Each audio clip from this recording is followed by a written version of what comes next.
Anthony Edwards says that Michael Jordan was the only player with real skill back in the day. I didn't watch it back in the day, so I can't speak on it. They say it was tougher back then than it is now, but I don't think anybody had skill back then. Michael Jordan was the only one that really had skill. You know what I mean? So that's why when they saw Kobe, they were like, oh my God. But now everybody has skill. Honestly, a slight little jab at Kobe's era, too. Talking about Kobe was the Kobe first guy in would've been his era. Mhm. And then now everybody just got skill, even down to the eighth man on a bench. Are we done with the 90s? Come on, man. We've been done with the 90s. Look, I may not agree 100% that, Jordan was the only skilled guy, like everyone else just wasn't skilled. But man, it's a small sample size when we're talking about actual skill compared to just the average players today or just players in general today. I do agree the eighth man on the bench is way better now than they were back then. You can argue play style, you can argue where the game was then, argue whatever you want to argue. The point still stands. So, I mean, hey, we've been done with the 90s. I think absolutely everyone, even an old head, would tell you the eighth man, ninth man, and the gap widens the further you go down a bench is better. Absolutely. Do I think that the idea that Penny Hardaway, no, the idea that Penny Hardaway didn't have skill is facts. The idea that Kobe was the only one in the early 2000s with skill is facts, or that let alone players like Magic and Larry Bird wouldn't be skilled. No. I've had to take that Ant and SGA are going to be the two players that people hate on the most. I also need to add Ja in there because they build you up to tear you down. But this does not help that because, gang, that's a miss. But do I care in terms of oh, man, I got a cape for the 90s? No, I mean, fuck the 90s. I'm 25. But I will. It's not true. Of course, it's not true. But what I will say is when we're talking about the 2000s, the Kobe era disrespect is kind of crazy. I'm going to need young niggas to watch their mouths. Keep your eyes on your lips, gang, because you don't know what you're saying. Watch what you're saying. From the 2000s. Hey, this is a cycle. This is a cycle. Hey, Sage, I told you, man, it was only a matter of time. The hamster wheel already started with the 80s and the 90s. It's starting with the 2000s, and I cannot wait once we start talking about the early 2010s and the bigs and the bigs of that era, man. You have no idea how good Tim Duncan was. Oh, my God.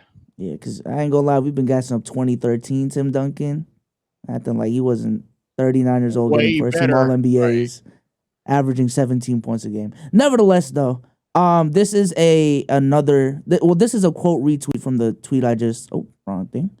Quote retweet from the tweet I just read out. I want to ask y'all if comments like this is more so a problem with our generation, or is this an NBA specific problem? So Carson Breber says, we have a deep-seated problem as a generation of being deeply ignorant of the past and not even showing any interest in changing that, but then loudly and confidently expressing negative, wildly incorrect opinions about the past. Do y'all think he's spitting? Again, do y'all think this is a problem with our generation specifically, the younger generation specifically, or is this a problem with the NBA? Because I have heard the talking point as well of, I ain't gonna lie, only NBA fans do this thing where they discredit old eras and prop up the new one because of technology and shit. So. Well, I want to change the question because the answer is definitely both. 100% both. The question should be which is more abundant in this situation, that it's an NBA specific thing or a generational thing. But in terms of music, football, television, entertainment, rap, and literally, I said music already, but literally any genre, the newer generation will call whatever they're watching the GOAT. And when they turn 20 instead of 16, when they turn 30 instead of 20, they're going to get nostalgic for said things that they were hyping up. And therefore, when the next 15, 16-year-old says that there's his peak, they're like, whoa, Sonny, what are you talking about? So this is definitely an overall thing. But which do I think is more abundant in this situation? Hands down, NBA. It's a glaring NBA problem. And I'm not saying I'm Mr. Sports. Damo, you can attest when it comes to fighting. I haven't heard it, but you can attest when it comes to combat sports.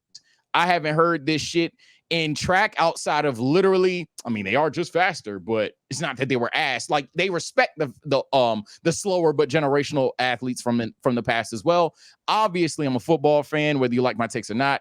this shit doesn't happen nearly as much as it does in the NBA, in the sense of even if the players today think they're better, they don't go back and disrespect older generations. But most importantly, because the young niggas try to pull this card, let me be clear, the old niggas do it too. And that's where it gets weird. And that's why it's exclusively an NBA problem. I've never seen a league where like both generations just randomly dunk on each other, like randomly. Like if people were to respond to Ant, if Tim Hardaway were to respond to Ant tomorrow and be like, "What the fuck are you talking about? You saying I can't dribble?" Okay, cool. But it'll be like a random Thursday, and Shaq will call every center mid, and then it'll be a random Tuesday, and Ja will say only D Rose was the good point guard in the 2010s. And it's just like, what the fuck are y'all doing? What is going on? So absolutely the answer is both, but which one is it more an issue, the NBA, or is this just a general thing? Absolutely NBA. I would just say, I kind of disagree with Sage. I don't think it's an issue in terms of our generation passion. I don't think it's an issue. It's just something that's inherently going to happen. So because no matter what generation you're talking about, and it's not just basketball, because it happens in music a lot, and it will happen in combat sports depending on the conversation. It would happen in baseball depending on the conversation. There's always this sense of, all right, whatever era we're talking about, there's context and there's a tax to that. If we're talking about baseball, yeah, baseball fans are super respectful until you start saying ridiculous shit like, yeah, Babe Ruth would have been able to just be plopped right down in this era and be great. No, he didn't play a single Dominican pitcher. What are we talking about? Then the taxing will start happening. Like, oh, you talking about this guy be great. He played guys that threw 2 pitches. Like, context will come in and it'll sound real NBA-ish. You had the same thing in football, especially in combat sports. When you start talking about guys from the early 2000s that are these great fighters, someone's going to say, all right, yeah, literally everyone just did one style. And it'll get real nitpicky, real nasty. So it's just inherently going to happen in terms of just generations in general. When you are living in a generation, coming up on a generation, hearing people, like Sage did say, the old heads being nasty, talking down on it, is going to build an inherent resentment to that generation that they're praising. No matter what, subconsciously, you're just going to be like, all right, well, I'm not trying to hear this because my favorite guys are playing right now. And no matter what you're saying, whether it's facts or cap, the fact that you're shitting on the guys that I like, the fact that you're talking down on the thing that I like, F what you like. I don't care what it is. And you have no reason to hate 90s R&B music, but you do. You be like, man, it's not better than R&B music I like, or whatever it is. So I don't see it as a problem. It's just something that's always going to happen. But here's my thing. Oh, my bad, B-So. Go ahead. I was just about to ask y'all, do y'all think, as guys who have conversations with other sports way more than me, do y'all think the old heads, when they talk about other sports, they're way more receptive to the evolution argument, like with the Babe Ruth thing? And that's where I was going with this. And this is what I was going to say, Damo, let's keep it fair, though, because you're talking about fan discourse to other fan discourse. In terms of the athletes, I think even you would agree, especially in football. I rarely hear baseball motherfuckers pull this shit a lot. Now, baseball obviously has evolved over time. As you mentioned, they're just literally just more open to the world. But the athletes in baseball, the athletes in football, especially the athletes in combat sports. That's why I said I'll defer to you on what happens in the fan conversation. In terms of like those star guys, they pay respect to the past generations. And even the older generations, they'll be like, yo, this motherfucker, yeah, he cold. I ain't gonna lie. I would not want to fight him. And then you even have a clip, like even an old head clip of like, what is it, Ali and Tyson or some shit like that. And Tyson's like, nah, Ali got it or some shit like that. And everybody in the comments, man, Tyson would have killed him. But that's the thing. Sure, the fans will do it, but I think the reason it's exclusive to the NBA is because the NBA has athlete on athlete crime. Like it's the only one where I'm like, damn. And yes, there's certain situations. Maybe Ray Lewis, I don't know, said that these niggas soft. Sure, it happened. One person will say something everywhere. But like an overwhelming majority of it, the NBA just has this weird thing within its own athletes of dunking on its other athletes. And it's odd. That's fair. Odd. I'm not 100% fair. I mean, ultimately, I think when it comes to this topic,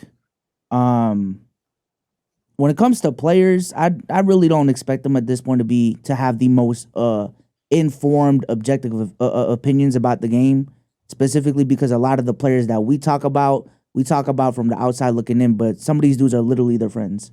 Like, you know what I'm saying? Like, Anthony Edwards probably most likely has LeBron's number and all of these different things. So biases for them definitely play way more of a factor than it does for us, which is why I do feel like we are still valuable within this space, even though we haven't played at an NBA level, is because our biases aren't as tainted as NBA players in certain regards.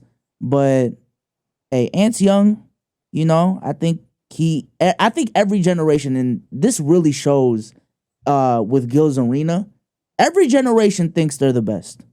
Every generation thinks they're the best. Like when you watch Gil's Arena, he's actually like, when he talks about anything prior to the 2000s, he's pretty they weren't that good. But when he talks about this current generation, he's very these motherfuckers are soft now, they don't play defense and all of these different things. But when it comes to his generation, skill, real ball is in my era. So I get it. I didn't expect any other opinion from Ant, which is perfectly fine. I do think whether it's perfectly fine, we could argue, because at the end of the day, it's like, damn, Ant, you're a professional, whoop, whoop. But Ant's younger than everybody on this stage, bro. So no shit, Ant's gonna say some shit that like you would expect, unironically, a person in chat to say, or like something a 23-year-old motherfucker would say. Oh yeah, man, the motherfuckers back then couldn't guard me or no shit like that. Absolutely. So I'm not mad. It's just unfortunate that because a 23-year-old is speaking about older basketball on a public platform, and he is Anthony Edwards, he's damn good at it. Now everybody's either going to run with it or, attack the dude like he's not 23 years old. Only reason why I don't like the concept of, he's supposed to say it because, he's a young guy. What is he supposed to say? I don't like that because it opens up the train of thought when there is a young guy who is a student of the game or really likes the game. True. When they do say something that's abnormal for a guy that age, then it's looked as weird. And I would say the Cooper Flag thing with his answers about the 85 Celtics and just his outlook on basketball. People question that because of his age, but it's like, okay, there are younger players, younger guys that are into basketball that love the game enough to where they do the knowledge, they do the research, they know the numbers, they know the players, they have a respect for the older game, but they're looked at as weird, and I just don't like that. Well, hopefully what I say and what I'm about to say isn't taken as like I just don't think like NBA players are smart. But even that point from Cooper Flag though, like I said it when we talked about it on the pod, I think that was just he lives in Maine. His dad was a Celtics fan, and his dad was gassing up the 86 Celtics. I don't think it was a case of he really did his due diligence and watch all of this tape on the 86 Celtics growing up. Again, maybe I'm completely wrong on that, and if he wants to come out and prove me wrong, be my fucking guest. But I just feel like it's a let me tell you about Larry Bird, son. Yeah, Larry Bird was like that type of thing. But I guess combine two role players that would make an all-star. I'll start. Their combination was Marcus Smart and Duncan Robinson. And then LKIB Pod, the official podcast of Let's Keep It a Buck, quote retweeted that saying, "This is fun, actually. Respond with your combinations and we'll react to them tomorrow." And I ain't gonna lie, we stole their fucking thunder. Like all the responses on our fucking tweet, which is funny as fuck. Hey, sorry, gang, but you could have been on this tweet, and that original tweet's on the tweet if you follow at LKIABPOD on Twitter or X if you're a loser. Let's read these replies, man. Starting off with, he said Jalen Brunson. I'm dead. Block for saying Brunson is a role player. MPJ and Herb Jones. Let's give these a rating of out of 10. MPJ and Herb Jones. Hard 8. Yeah, I give you a 7.5. I don't know about them niggas like, dribbling the basketball. Personally, not a crazy fan, but that's a damn well complete player. It's a better version than Cam Thomas and Oh yeah, I was just fucking around. Yeah, sure. Yeah. I'm gonna give this one a 8. I ain't gonna lie, I like this combo. Yeah, I like it. 7.58. Herb Jones and TJ McConnell. So it's just a Herb Jones meta. Yeah, you niggas are Herb Jones merchants because you want the defense and athleticism. I understand. This one I'm giving a 5 though. I think this player has a bigger weakness in terms of the jump shot. Soft 6.5. Yeah. Cruz, you thought you was cooking. It's just a 5, man. Sorry, Cruz. Sean says Brooke Lopez and Mitchell Robinson. Yeah, that's 3. That's like because you're fusing them. So you're not adding and adding. It's like a fusion. You're getting like a worse center. You just wanted Mitchell Robinson with a jump shot. Yeah, I'm about to say Mitchell Robinson with the jump shot, but then he's like a little slower. I'm giving that a 3. Yeah, that's a 2. I'm taking an L just because you're a Knicks fan. So, okay. Jordan Poole and I'm blanking on his name. Who is that? Oh, I that's don't mind. James Johnson. That's James Johnson. He said, "If you know, you know." That's actually funny. Mentally amp only. So if Jordan Poole behaved like James Johnson, I'd give you a 6. So Jordan Poole not getting knocked out. Yeah, Jordan Poole if he fought back. Yeah, I'm actually going up to 9. Jordan Poole if he with a left hook and a side kick, I give it to you. This is a Hall of Famer, so yeah, I agree. Gotta be a 10. Still in Golden State mirroring Steph. I wish he was a little bit of James Johnson. All right, bro. All right, man. Nick Claxton and Naz Reid equals AD light. That actually, he's pushing what like qualifies, but this does meet the qualifications of role players. This is just like one of the high ones, like something that we probably wouldn't be able to do. But in terms of the player, that's like a 9-10. I'm not gonna lie. It's a complete defensive player as well as a big that can kind of sort of create it a little bit on his own. Naz Reid is complete, not dick suck. No, complete defensive player. What's wrong with the defense? Between Nick Claxton and Naz Reid? I would say Naz Reid can guard on the perimeter a little bit in terms of big. Big. Okay. And I would just say, I would say this is a hard 7 for me. This is just Christian Wood. I'm gonna give him a 9, bro. I'm high on Nick Claxton's defense, and I'm high on if Naz Reid got more opportunity, we would view him even better than we do now. I'm gonna give this a 6.5. Not that. Damn. What's the reason? I'm just curious. You don't trust the defense? I don't. Yeah, the defense, like Naz Reid can go out there here and there, playmaking like not enough playmaking for me. The scoring, like shout out Naz Reid, he's a good scorer, but like, what are we really even talking about with Naz Reid scoring? Good two-way guy, but you sleep on Nick Claxton defense. That's the issue here. You're on Claxton defense at that point. Yeah. I think he's a little low on Nas's too, because Nas was able to be like, hey, Cat got 5 fouls, go out there and play in Denver. He was doing it. This is Porzingis light. Jesus Christ. But that's an all-star. Porzingis light is not an all-star. Oh, Porzingis light. You're right. No, I didn't hear you say light. Yeah. Ross ain't playing 2024. GG's next. Yeah. Damian Lillard? Nah, he's going crazy. Yo, Tune is crazy. Josh Giddey and Miles Bridges. He's a criminal. Unironically, though, if we are counting these two as role players, it is a good combo, man. Josh Giddey with Miles Bridges' athleticism. It depends how much the jump shot takes a hit because of Giddey, but yeah. True. I'm gonna give this one a Diddy out of 10. I'm gonna give him a jail. I'm gonna give him a jail sentence. I'm about to say 5 years, 3 years. 5 years out of 10. He got bail. This is MTEL22. This probably makes a superstar, to be honest. Cole's off-dribble offense, form, plus Jonathan Isaac's catch and shoot ability, defense, and height. Also with Cole's form. He loves Cole Anthony's form. This is Cole Anthony and Jonathan Isaac, by the way. Cole and Isaac, that's not the worst thing. There's still not a perfect player. I'll give you like a 7. You can do better. It's a 6. MPJ. Nick, congratulations. You made Michael Porter Jr. MPJ. Congrats. Yo, what's up with Jonathan Isaac, bro? Like they just want a versatile athletic wing defender and a good offensive player. McDaniels is right there at that fucking point. Like, what are we doing? Jonathan Isaac is right there, buddy. Oh my god! I forgot it's the political season. That's what it is. AR-15 and Lonzo Ball. Oh my god! My goat. That's who that would be. That's it. Let's go home. What? Hard 10. Last one. Why B Pods and Josh Hart? Skip a nasty player. Next. 1. Jaden McDaniels and Jalen Williams. If they count, this is probably tier 1. This is pushing it. This is pushing it. We wouldn't be able to put Jalen hard 10 in there.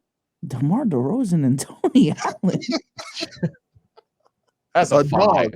This is a dog. You made a dog. You ain't getting no threes. Like you tell me that the DeRozan shot gets a bit worse. No, you're good. Hey, that defense gets so much better. Yeah, the defense is crazy. Last one, Alex Caruso and Grayson Allen. Made a hell of a 3-and-D player, but you ain't no all-star, so 5. You just made Austin Reeves more dirty. Like what? I guess. Trevor Ariza, buddy. You just simmed a year in 2K of Alex Caruso. You didn't even change anything. Just made him. He gave him no morals. Like, you gave Alex Caruso that didn't give a fuck now. Okay, it's the same guy twice. I think you thought he was Alex Caruso with negative attitude. All right, bro. Crazy. Changed his personality trait to unpredictable. Ooh.